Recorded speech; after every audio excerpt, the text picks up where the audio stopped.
అందరికీ నమస్కారం. ఈ 14 పంచ్ ఎలక్షన్స్ జరుగుతున్నాయి కాగల. సో, ఏంటిదంటే ఇప్పుడు ప్రతి వార్డ్ గాని, సర్పంచ్ గాని ఎక్కువ ఓసీ గాకుండా బీసీ వాళ్ళకే ఎక్కువ అవకాశం ఇవ్వడం జరిగింది. సో, మీరు ఎవరైతే ఎంచుకుంటున్నారో వార్డ్ మెంబర్ గాని, సర్పంచ్ సరే ప్రభుత్వం నిధులు మంజూరు చేయకపోతే ఎలా? వాళ్ళు ఎక్కడి నుంచెల్లి గ్రామాన్ని అభివృద్ధి చేస్తారో అని అడుగుతున్నాను. సో, వాళ్ళు ఇంట్లోకెళ్ళి తెచ్చిపెడుతున్న ఆస్తేమైనా సరే ఊరు బాగు చూసుకుంటా అంటే వాళ్ళకే ఓటేయండి.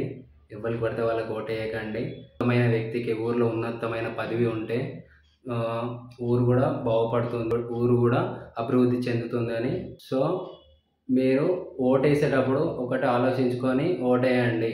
ఇప్పుడు ఓటేస్తున్నాను అంటే ఇప్పుడు మనకి నార్మల్‌గా ఎలక్షన్స్ అంటేనే ఓటుకు నోటు అన్నట్టు అయిపోయింది.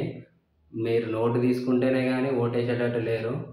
కానీ రేపటి రోజున నిధులు మంజూరు చేయకపోతే వాళ్ళ ఇంట్లోకెళ్ళి తెచ్చిపెడతారా? సర్పంచ్‌లైనా సరే, వార్డ్ మెంబర్‌లైనా సరే వాళ్ళని నేను అడుగుతున్నాను.